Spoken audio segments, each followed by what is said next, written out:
Assalamualaikum warahmatullahi wabarakatuh. Semoga kabar kalian di sana baik-baik saja dan dalam lindungan yang kuasa. Seperti biasanya, kali ini saya akan menceritakan kisah nyata tentang seorang wanita malam. Wanita malam ini adalah mantan kekasihku. Kita sebut saja namanya Rudi. Rudi pasrah saat memasuki kantor pimpinan redaksi salah satu majalah lokal.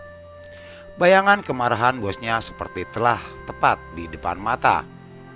Langkah kakinya berat, tetapi dia paksakan masuk. Meski dia tahu materi berita untuk headline yang dia emban belum beres karena masih ada beberapa sumber yang belum dia dapatkan keterangannya. "Sore Pak," sapa Rudi setelah tepat di depan bosnya itu. Jantungnya berdegup kencang saat si bos acuh dengan laptopnya. "Silakan duduk," ucap si bos masih tetap acuh. Perasaan Rudi makin tidak karuan, namun dia paksakan juga untuk duduk tepat di depan sang bos.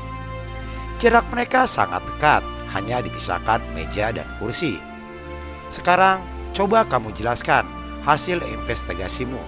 Ingat, 3 hari lagi deadline." Keringat besar dan kecil langsung menyerang sekujur tubuh Rudi. Dia paham betul sifat bosnya itu.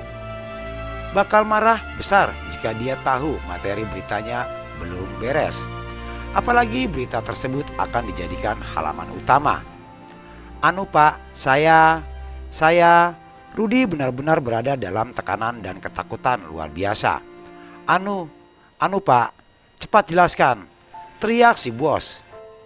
Sorot matanya tajam, memandang Rudi yang tengah tertunduk. "Maaf, saya belum berhasil mengorek informasi lebih banyak Pak. Masih ada beberapa narasumber belum berhasil saya temui." Si bos langsung marah besar. Dia menggebrak meja kerjanya sangat keras, sehingga Rudi pun tampak kaget dan mukanya langsung pucat. "Ngapain aja kerja kamu? Saya tidak mau tahu. Besok lusa berita itu sudah harus ada di meja kerja saya. Silakan keluar." Lagu The Beatles berjudul Yesterday mengalun indah di sebuah kafe sudut kota di pojok ruangan. Tampak Rudi sedang nilik 3 buah foto. 2 pejabat Pemda serta 1 pengusaha barang jasa sukses. Kalian terus memandangi 3 buah foto yang ada di tangannya. Sesekali menyeruput kopi dan menghisap rokok. Meski tampak santai, tetapi saja mimik wajahnya menyiratkan kebingungan. Selang berapa lama Rudi mengeluarkan handphone di balik saku celananya, kemudian menilupkan seseorang. "Kalau bisa sekarang kamu aku tunggu di sales cafe. Penting." "Oke, aku tunggu." Rudi menutup handphonenya, kemudian dimasukkan lagi ke saku celana. Lagu The Beatles yang berjudul Hey Jude tengah mengalun merdu saat seorang pria tengah menghampiri Rudi. Dia langsung mengajak salaman dan duduk persis di hadapan pada saat meja yang berada di sudut kafe. "Ada apa?" tanya pria tegap tadi. Rudi langsung menyodorkan ketiga foto yang sedang dipegangnya pada si pria tegap. "Kamu yakin 3 orang ini terlibat kasus yang sedang aku hadapi?" "Yakin." "Kalau begitu siapa wanita yang suka di bookingnya?" "Entahlah, aku hanya tahu nama dan tempat mereka bermain gila," kata si pria tegap sambil menyodorkan sekaris kertas. Rudi hanya menghela nafas panjang mendengar jawaban itu. Kemudian setelah menghabiskan kopi masing-masing, keduanya pun meninggalkan kafe. Di sebuah klub malam tampak seorang wanita berambut panjang putih mulus, dibalut dress hitam ketat, lakukan seksi tubuhnya tampak nyata. Dia berdiri menghadap meja bartender sambil menenteng gelas berisi minuman. Sesekali sorot mata si wanita itu menyapu seluruh ruangan yang ada di klub malam. Masih tampak sepi karena waktu masih menunjukkan jam 19 waktu Indonesia Barat. Biasanya klub malam itu ramai dikunjungi setelah di atas pukul 23 waktu Indonesia Barat. Kesal berdiri, si wanita seksi itu mendaratkan bokong seksinya di kursi yang tersedia untuk tamu yang ingin menikmati minuman keras hasil racikan bartender. Dia tidak sadar saat mulai duduk. Ada seorang pemuda mengawasinya dari lobi. Kedua matanya tak lepas memandanginya punggung wanita seksi itu. Ternyata dia Rudy. Itu pasti orangnya, gumamnya Rudy. Dia pun segera mendekati tempat bartender. Tanpa menoleh ke si wanita seksi, Rudy langsung duduk di kursi kosong lainnya dan langsung memesan minuman. "Martin satu, jangan dikocok." Sambil menunggu pesanannya, Rudy coba memperkenalkan diri pada wanita seksi yang berada di sampingnya. "Perkenalkan, saya Rudy. Kamu Sinta kan?" Namun wanita itu tak acuh. Tidak peduli ada pria yang mengejeknya berkenalan. Dia terus saja meneguk minuman. Rudy tersenyum pucat, tapi dia tak pernah pantang arang. Dia kembali mengeluarkan tangannya untuk bersalaman. "Aku Rudy, kamu Sinta kan?" Mereka terus diganggu. Wanita yang dianggap Sinta itu menoleh perlahan. Namun alangkah kagetnya dia saat telah jelas memandang wajah Rudy. Kau Rudy. Rudy satu kampusku kan?"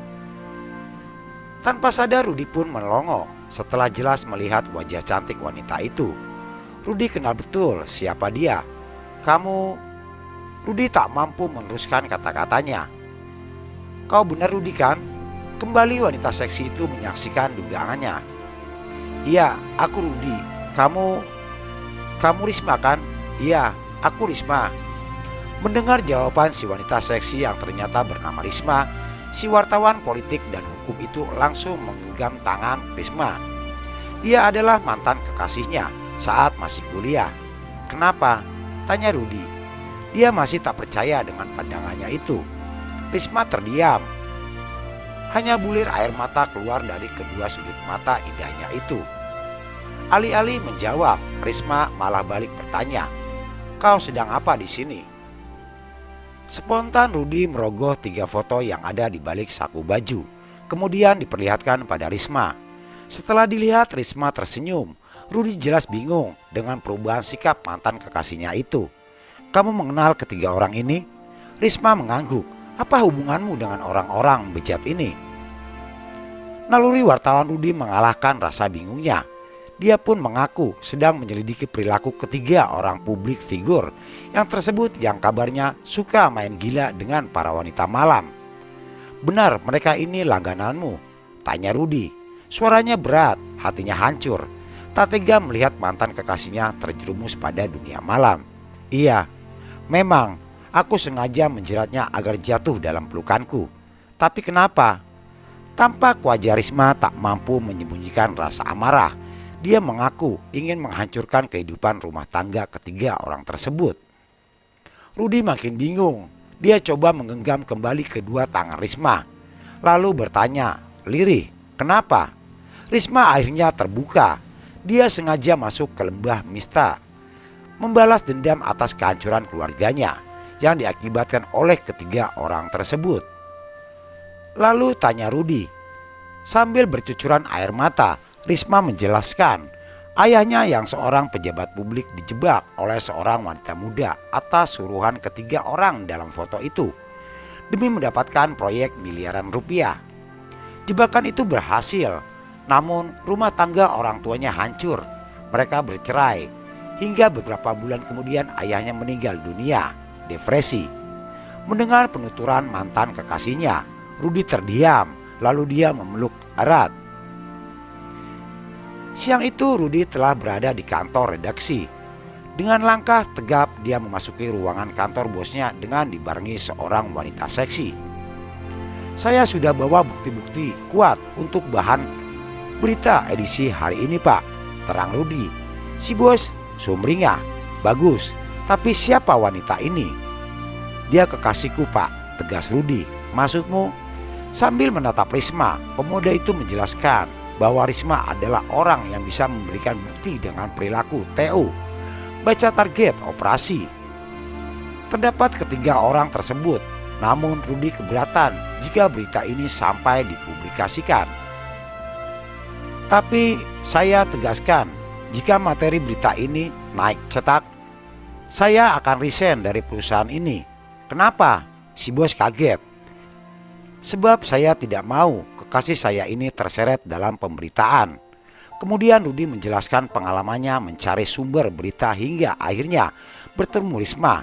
Setelah paham pokok masalahnya, Rudi meragu, dia tidak mau Risma tercemar. Mendengar penuturan anak buahnya, si bos akhirnya maklum. Kalau begitu berita ini kita cancel. Tapi kau jangan resign.